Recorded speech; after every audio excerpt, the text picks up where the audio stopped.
RS Bengali ক্লাসরুমের সকলকে স্বাগত। আজকের ভিডিওতে আমি পশ্চিমবঙ্গ মধ্যশিক্ষা পর্ষদ অনুমোদিত নবম শ্রেণীর বাংলা পাঠ্য বইয়ের কলিঙ্গ দেশে ঝড় বৃষ্টি কবিতাটি, যেটি মুকুন্দ চক্রবর্তীর লেখা, এই কবিতাটির পাঠ্য বই খুঁটিয়ে গুরুত্বপূর্ণ প্রশ্নোত্তর নিয়ে আলোচনা করব।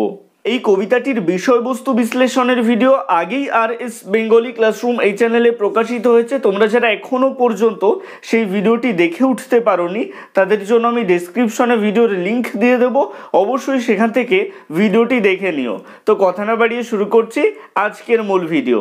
1 দাগের প্রশ্ন, কলিঙ্গ দেশে ঝড় বৃষ্টি কবিতাটি কার লেখা? উত্তর হবে মুকুন্দ চক্রবর্তীর লেখা।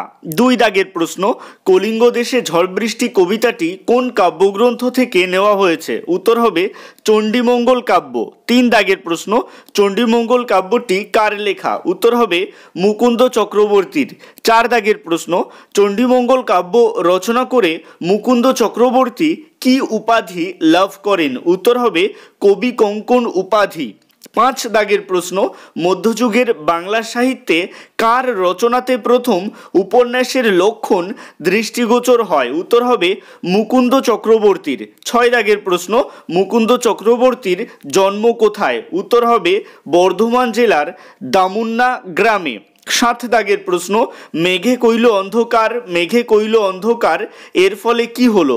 উত্তর হবে মুকুন্দ চক্রবর্তী রচিত কলিঙ্গ দেশে ঝড় বৃষ্টি কবিতায় মেঘে অন্ধকার হওয়ার ফলে প্রজারা কেউ নিজের অঙ্গ দেখতে পাচ্ছিল না। 8 দাগের প্রশ্ন, ঈশানে উড়িল মেঘ সঘনে চিকুর, চিকুর শব্দের অর্থ কি? উত্তর হবে বিদ্যুৎ। 9 দাগের প্রশ্ন, ড্যাশ পবনে মেঘ ডাকে দূর দূর, উত্তর হবে উত্তর। 10 দাগের প্রশ্ন, নিমেষেকে জোরে মেঘ ড্যাশ, শূন্যস্থানে লিখবে গগনমণ্ডল। 11 দাগের প্রশ্ন, চারি মেঘে কিভাবে জল বর্ষণ করে? উত্তর হবে মুষলধারে। 12 দাগের প্রশ্ন, মুষলধারে শব্দের অর্থ কি? উত্তর হবে মোটা ধারার বৃষ্টি। 13 দাগের প্রশ্ন, চারি মেঘে বরিশে ড্যাশ জল, উত্তর হবে মুষলধারে। 14 দাগের প্রশ্ন, কলিঙ্গে উড়িয়া মেঘ ডাকে ড্যাশ, উত্তর হবে উচ্চনাদ অর্থাৎ উচ্চ স্বরে ডাকে। 15 দাগের প্রশ্ন, ড্যাশ গনিয়া প্রজা ভাবয়ে বিষাদ, উত্তর হবে প্রলয় গনিয়া। 16 দাগের প্রশ্ন, কলিঙ্গ দেশে কিভাবে ঘন ঝড় বয়? উত্তর হবে মুকুন্দ চক্রবর্তী রচিত কলিঙ্গ দেশে ঝড় বৃষ্টি কবিতায় হুড় হুড় দূর দূর করে ঘন ঝড় বইছিল। 17 দাগের প্রশ্ন, বিপাকে ভবন ছেড়ে প্রজারা কি করে? উত্তর হবে মুকুন্দ চক্রবর্তী রচিত কলিঙ্গ দেশে ঝড় বৃষ্টি কবিতায় প্রাকৃতিক দুর্যোগ শুরু হলে বিপাকে ভবন ছেড়ে প্রজারা রড় দেয় বা দৌড় দেয়। 18 দাগের প্রশ্ন, ধুলে আচ্ছাদিত হইল যে ছিল হরিৎ, হরিৎ শব্দের অর্থ কি? উত্তর হবে হরিৎ শব্দের অর্থ সবুজ। 19 দাগের প্রশ্ন, কলিঙ্গ দেশে ঝড় বৃষ্টি কবিতায় শস্যের অবস্থা কি হলো? উত্তর হবে মুকুন্দ চক্রবর্তী রচিত কলিঙ্গ দেশে ঝড় বৃষ্টি কবিতায় প্রাকৃতিক দুর্যোগে শস্য উল্টে পড়ল। 20 দাগের প্রশ্ন, যে হরিৎ ছিল তার অবস্থা কি হলো? উত্তর হবে মুকুন্দ চক্রবর্তী রচিত কলিঙ্গ দেশে ঝড় বৃষ্টি কবিতায় প্রবল ঝড়ে ধুলোয় যে হরিৎ ছিল সে ধুলোয় আচ্ছাদিত হলো। 21 দাগের প্রশ্ন, চারি মেঘে জল দেয় কারা? উত্তর হবে মুকুন্দ চক্রবর্তী রচিত কলিঙ্গ দেশে ঝড় বৃষ্টি কবিতায় চারি মেঘে জল দেয় অষ্ট গজরাজ। 22 দাগের প্রশ্ন, প্রজারা চমকিত হয়েছিল কেন? উত্তর হবে মুকুন্দ চক্রবর্তী রচিত কলিঙ্গ দেশে ঝড় বৃষ্টি কবিতায় কলিঙ্গ দেশে হঠাৎ প্রাকৃতিক দুর্যোগ শুরু হয়, ঝড়ে মাঠের শস্য উল্টে গিয়েছিল দেখে প্রজারা চমকিত হয়। 23 দাগের প্রশ্ন, গজ শব্দের অর্থ কি? উত্তর হবে হাতি। 24 দাগের প্রশ্ন, কত প্রকার মেঘে জল দেয়? উত্তর হবে মুকুন্দ চক্রবর্তী রচিত কলিঙ্গ দেশে ঝড় বৃষ্টি কবিতায় কলিঙ্গ দেশের উপরে 4 প্রকার মেঘে জল দেয়। পুরাণ মতে এই 4 প্রকার মেঘ সম্বর্ত, আবর্ত, পুষ্কর, দ্রোণ। 25 দাগের প্রশ্ন, সঘনে চিকুর শব্দের অর্থ কি? উত্তর হবে ঘন ঘন বিদ্যুৎ সহ মেঘের গর্জন। 26 দাগের প্রশ্ন, সঘনে চিকুর পরে ড্যাশ বাজ, শূন্যস্থানে হবে ব্যঙ্গ তর্কা। 27 দাগের প্রশ্ন, ব্যঙ্গ তর্কা এর অর্থ কি? উত্তর হবে ব্যাঙের মতো লাফ। 28 দাগের প্রশ্ন, করিকর শব্দের অর্থ কি? উত্তর হবে হাতির সুর। 29 দাগের প্রশ্ন, মহিষ শব্দের অর্থ কি? উত্তর হবে পৃথিবী। 30 দাগের প্রশ্ন, কলিঙ্গ দেশে পথ হারা হয়েছিল কিভাবে? উত্তর হবে মুকুন্দ চক্রবর্তী রচিত কলিঙ্গ দেশে ঝড় বৃষ্টি কবিতায় কলিঙ্গ দেশে প্রবল বর্ষণে চারিদিক জলে ঢেকে গিয়েছিল, জল স্থল একাকার হয়ে যাওয়ায় পথ হারিয়ে গিয়েছিল। 31 দাগের প্রশ্ন, ঘন ঘন কাদের গর্জন শোনা যায়? উত্তর হবে চার মেঘের গর্জন।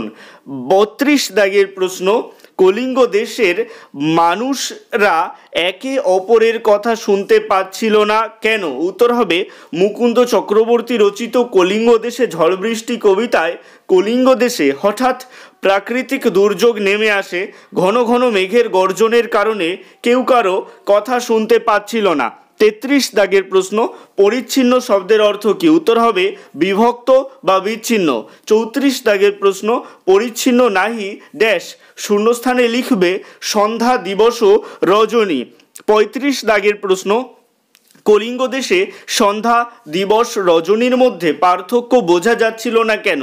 উত্তর হবে মুকুন্দ চক্রবর্তী রচিত কলিঙ্গ দেশে ঝড় বৃষ্টি কবিতায় কলিঙ্গ দেশে হঠাৎ প্রাকৃতিক দুর্যোগ নেমে আসে, হঠাৎ ঘন কালো মেঘে কলিঙ্গ দেশের আকাশ ছেয়ে যায়, প্রবল বর্ষণ শুরু হয়, মেঘের কারণে সূর্যের কিরণ পর্যন্ত ঢেকে যায়, তাই কলিঙ্গ দেশের সন্ধ্যা দিবস রজনীর মধ্যে পার্থক্য বোঝা যাচ্ছিল না। 36 দাগের প্রশ্ন, সোঙরে শব্দের অর্থ কি? উত্তর লিখবে স্মরণ করে। 37 দাগের প্রশ্ন, কলিঙ্গে সোঙরে সকল লোক যে ড্যাশ? উত্তর হবে জৈমিনী, অর্থাৎ কলিঙ্গ দেশে সকল লোকে ঋষি জৈমিনীকে স্মরণ করে। 38 দাগের প্রশ্ন, কলিঙ্গের সকল লোক কাকে স্মরণ করে? উত্তর লিখবে ঋষি জৈমিনীকে স্মরণ করে। 39 দাগের প্রশ্ন, ঋষি জৈমিনী কে ছিলেন? কলিঙ্গের লোকেরা তাকে স্মরণ করছিল কেন? উত্তর হবে ঋষি জৈমিনী ছিলেন মীমাংসা দর্শন প্রণেতা, তার নাম স্মরণ করলে বজ্রপাত নিবারিত হয়, তাই বজ্র বিদ্যুৎ পাতের সময় লোকে তার নাম কীর্তন করে। প্যারা চেঞ্জ করে একই সাথে লিখবে মুকুন্দ চক্রবর্তী রচিত কলিঙ্গ দেশে ঝড় বৃষ্টি কবিতায় কলিঙ্গ দেশের মানুষেরাও বজ্রপাতের হাত থেকে বাঁচার জন্য ঋষি জৈমিনীকে স্মরণ করছিলেন। 40 দাগের প্রশ্ন, হুড় হুড় দূর দূর বাক্য কবিতায় কয়বার উল্লেখিত হয়েছে? উত্তর হবে 2 বার। 41 দাগের প্রশ্ন, মেঘে কইল অন্ধকার বাক্য কবিতায় কয়বার উল্লেখিত হয়েছে? উত্তর হবে 2 বার। 42 দাগের প্রশ্ন, কলিঙ্গ দেশে কেউ রবির কিরণ দেখতে পাচ্ছিল না কেন? উত্তর হবে মুকুন্দ চক্রবর্তী রচিত কলিঙ্গ দেশে ঝড় বৃষ্টি কবিতায় আকাশ ঘন কালো মেঘে ছেয়ে থাকায় কেউ রবির কিরণ দেখতে পাচ্ছিল না। 43 দাগের প্রশ্ন, ভুজঙ্গ শব্দের অর্থ কি? উত্তর হবে সাপ। 44 দাগের প্রশ্ন, ভুজঙ্গ কি করেছিল? উত্তর হবে মুকুন্দ চক্রবর্তী রচিত কলিঙ্গ দেশে ঝড় বৃষ্টি কবিতায় জলে চারিদিক ডুবে যাওয়ায় ভুজঙ্গ বা সাপ গর্ত ছেড়ে জলে ভাসছিল। 45 দাগের প্রশ্ন, নিরবধি শব্দের অর্থ কি? উত্তর হবে নিরন্তর বা সর্বদা। 46 দাগের প্রশ্ন, কলিঙ্গ দেশে নিরবধি কতদিন বৃষ্টি চলে? উত্তর হবে 7 দিন। 47 দাগের প্রশ্ন, ড্যাশ কার্য হেজ্জা গেল ঘর? উত্তর হবে আছুক শস্যের। 48 দাগের প্রশ্ন, হেজ্জা গেল ঘর বলতে কি বোঝানো হয়েছে? উত্তরে লিখবে মুকুন্দ চক্রবর্তী রচিত কলিঙ্গ দেশে ঝড় বৃষ্টি কবিতায় নিরবধি 7 দিন বৃষ্টি হওয়ায় জল ঢুকে বাড়িঘর নষ্ট হয়ে গেল, একথাই এখানে বোঝানো হয়েছে। 49 দাগের প্রশ্ন, চাল বিদারিয়া মেঝেতে কি পড়ে আছে? উত্তর হবে শিল। 50 দাগের প্রশ্ন, শিলকে কবি কিসের সাথে তুলনা করেছেন? উত্তর লিখবে মুকুন্দ চক্রবর্তী রচিত কলিঙ্গ দেশে ঝড় বৃষ্টি কবিতায় শিলকে কবি ভাদ্র মাসে পড়ে থাকা তালের সঙ্গে তুলনা করেছেন। 51 দাগের প্রশ্ন, কে চণ্ডীর আদেশ পান? উত্তর হবে মুকুন্দ চক্রবর্তী রচিত কলিঙ্গ দেশে ঝড় বৃষ্টি কবিতায় বীর হনুমান চণ্ডীর আদেশ পান। 52 দাগের প্রশ্ন, চণ্ডীর আদেশ পেয়ে বীর হনুমান কি করে? উত্তরে লিখবে মুকুন্দ চক্রবর্তী রচিত কলিঙ্গ দেশে ঝড় বৃষ্টি কবিতায় বীর হনুমান চণ্ডীর আদেশ পেয়ে মৎস্য অট্টালিকা ভেঙে খান খান করেন। 53 দাগের প্রশ্ন, চারিদিকে বহে ঢেউ ড্যাশ উত্তর হবে পর্বত বিশাল। 54 দাগের প্রশ্ন, উঠে পড়ে ঘরগুলা করে ড্যাশ, উত্তর হবে দলমল। 55 দাগের প্রশ্ন, চণ্ডীর আদেশে ধায় ড্যাশ, উত্তর হবে নদ নদীগণ। 56 দাগের প্রশ্ন, কলিঙ্গ দেশে ঝড় বৃষ্টি কবিতার ভণিতায় চণ্ডীমঙ্গল কাব্যের অপর কোন নাম উল্লেখিত হয়েছে, উত্তর হবে অম্বিকা মঙ্গল। 57 দাগের প্রশ্ন, অম্বিকা কে, উত্তর হবে দেবীচণ্ডী। 58 দাগের প্রশ্ন, শ্রী কবি কঙ্কন কি গান গেয়েছেন, উত্তর হবে অম্বিকা মঙ্গল গান। আজকের ভিডিওটি এই পর্যন্তই। ভিডিওটি কেমন লাগলো অবশ্যই কমেন্টের মাধ্যমে জানিও। ভালো লাগলে লাইক করো এবং একই ক্লাসের বন্ধুদের সাথে ভিডিওটি শেয়ার করতে ভুলো না। ভালো থেকো, সুস্থ থেকো সকলে, আর অবশ্যই RS বেঙ্গলি ক্লাসরুমের সাথে থেকো। সবশেষে একটাই রিকোয়েস্ট, এখনও পর্যন্ত যারা চ্যানেলটিকে সাবস্ক্রাইব করে উঠতে পারোনি তারা অবশ্যই চ্যানেলটিকে সাবস্ক্রাইব করে দিও এবং পাশে থাকা বেল আইকনটিকে প্রেস করে অল বাটনে ক্লিক করে দিও নতুন ভিডিওর আপডেট সবার আগে পেতে।